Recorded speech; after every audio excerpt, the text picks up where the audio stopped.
Well, good morning, beloved. This is your girl Sharon once again from my front seat, giving God all the praise, honor, and the glory for a brand new day. So I'm in my Christmas sweater. I sing with a choral group that we have here at work, and today we'll be singing at one of the Adopt-A schools. So I thought I would wear something festive. I don't know. I guess it's old people festive, but anyway. How are you doing this morning? So on last night, I attended a revival, and it was the last night of the revival, and the evangelist for the week was Elder Jeffrey T. Rainey, Mobile, Alabama.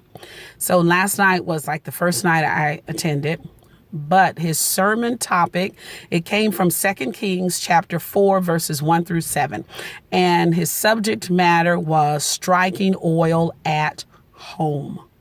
Beloved, God has blessed us with resources. And so the widow woman, she did not realize what she had right there in her home. But the man of God, he spoke to her, and she realized that what she had was more than enough. So, beloved, I don't care how small it appears to you. When you give it to God, it is more than enough.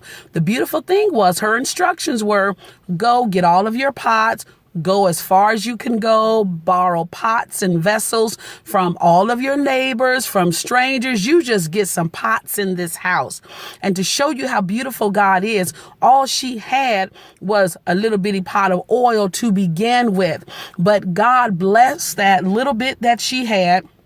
And as long as there was an empty pot, that oil, it poured.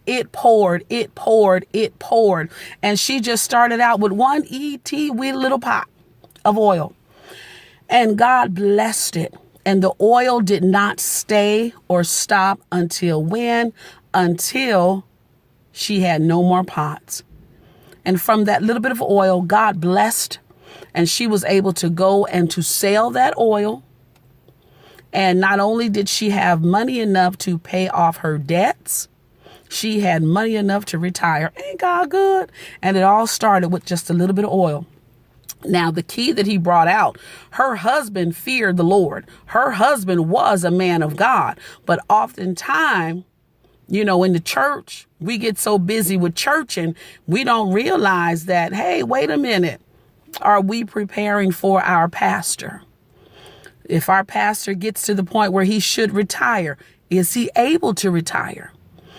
Do we have some sort of insurance plan for our pastor? Because he brought out, if the first family living in the parsonage, let that pastor die. The first family is now the last family. Y'all got to get out of here. So, beloved, we got to be prepared. Look out for the men of God. Look out for the women of God. They labor over you. They labor for you before the Lord. But that point was striking oil at home. Oftentimes we go and we look other places. We look high and we look low.